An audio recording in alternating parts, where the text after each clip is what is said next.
Saudari-saudara yang dikasihi oleh Tuhan, terus kita rayakan anugerah kehidupan. Amin. Saudari-saudara, hari ini saya ulang tahun. Ralah bukan hari ini, tetapi 3 Agustus yang lalu. Apakah kemudian menjadi hari yang istimewa? Enggak deh. Karena saya merasakan setiap hari adalah istimewa. Kenapa? Karena Allah yang selalu memelihara. Karena Allah yang selalu hadir, karena Allah yang selalu hadir dalam suka dan duka hidup saya, dalam suka dan duka. Maka hari ulang tahun adalah mengulang tanggal setiap tahun di antara tanggal-tanggal lain. Tetapi terima kasih untuk doa-doa Anda, saudari-saudara yang dikasihi oleh Tuhan. Saya merasa bahwa rahmat Tuhan itu dicurahkan setiap hari. Dicurahkan artinya disoki, dicurahkan. Saya mensyukurinya dan saya ingin terus berkarya, memuji dan memuliakan Tuhan dalam pelayanan imamat. Maka saudari-saudara, saya membayangkan kalau ini gelas ini penuh oleh cinta Allah dan meluber. Maka terus-menerus keinginan saya untuk memberi kesaksian dan mewartakan Tuhan. Itulah kenapa YouTube ini, pewartaan ini lahir. Karena COVID tidak pernah bisa berjumpa, ya lewat YouTube. Bukan keren-kerenan, untuk apa keren-kerenan. Amin. Saudari-saudari yang dicintai Tuhan. Ingat kata Holy Land, Anda pasti ingat Palestina atau Israel. Holy Land. Saya bertanya pada Tuhan, kenapa Holy Land itu untuk Palestina dan Israel? Kenapa bukan untuk Jogja, Wonogiri, Semarang, Sambas, Ambon, Pematang Siantar, Ruteng, atau Papua? Kenapa kok harus Israel dan Palestina? Apakah kita tidak ada dalam tanah yang suci? Nah, jawabannya bagi saya loh ini menghibur dan memberi kekuatan. Kalau Allah menjadikan Palestina dan Israel itu tanah suci Holy Land, artinya Allah memberkati setiap jengkal tanah di dunia ini sebagai tanah yang suci. Amin. Maka entah ada di Pakem, entah ada di Wonogiri, entah ada di Semarang, entah ada di Magelang, entah ada di Ambon, entah ada di Samarinda, semua tanah telah diberkati Tuhan dan suci. Bahkan pertanyaan lagi, kenapa yang disebut suci kok malah tanah yang penuh peperangan dan amis bau darah? Artinya saya menemukan lagi.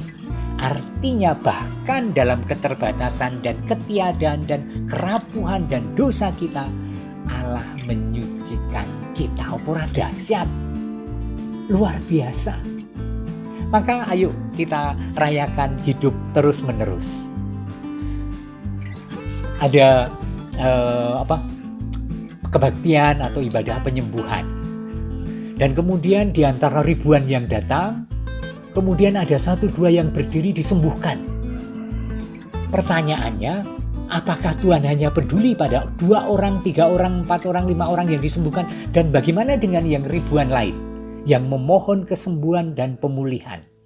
Kenapa Allah memilih hanya 2 orang itu dan belum tentu itu orang suci? Yang mau dikatakan dengan mukjizat penyembuhan begini. Mukjizat adalah tanda bahwa Allah sedang berkarya dengan kuasanya. Amin. Maka Allah sedang bercerita bahwa siapapun yang hadir, siapapun yang memohon, mereka, kita semua sedang dipulihkan oleh kuasa Allah ketika kita memohon kepada Allah. Caranya Allah punya sejuta cara. Melalui rumah sakit, melalui penghiburan, melalui mukjizat-mukjizat yang lain. Amin. Maka ayo terus-menerus rayakan anugerah kehidupan.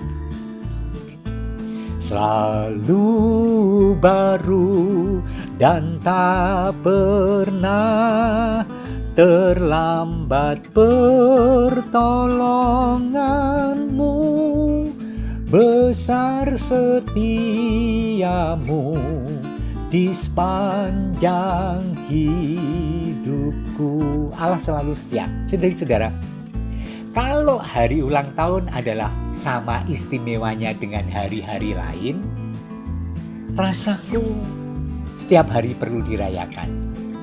Dan tidak perlu menghitung hari. Saya seringkali heran kalau orang masih menghitung hari yang baik untuk menikah. Hari kapan pun baik. Bahkan seringkali Romo jam 2:04 harus mulai mengucapkan janji perkawinan. Saya respect dengan itu karena masing-masing berbeda. Dan saya melakukannya, jangan khawatir. Tetapi heran saja. Atau juga pengetan, Pak Arwah, misa arwah. Romo geblaknya itu Kemis Kliwon. Jadi kami harus misa Kemis Kliwon jam 5:20. Kalau saya, keluarga kami menghayati bahwa hari-hari pengetan itu ya untuk mengingatkan kita untuk berdoa. Maka tidak persis pada hari itu, bahkan selisihnya bisa 1 bulan, 1,5 bulan. Kami biasanya berunding karena banyak yang di luar kota. Kapan kita pengetan 1000 hari Bapak? Kemudian wah tanggal iki ra iso, tanggal iki ra iso. Ya sok wae iki ana tanggal loro, ana long weekend atau sok pas kuwi Paskahan. Do mulih ya kita sembahyang nyewu padahal wis kliwat sesasi, tapi nggak apa-apa. Oke, ayo kita rayakan anugerah kehidupan. Sekali lagi terima kasih untuk kegembiraan yang disiarkan kepada saya. Terima kasih untuk doa dan mohon restu. Saya mulai pertengahan Agustus akan berkarya di Wonogiri, kota yang sangat indah, umat yang sangat ramah, dan peluang untuk berbagi rahmat Allah yang terbuka lebar. Tuhan memberkati Bapa dan Putra dan Roh Kudus. Amin.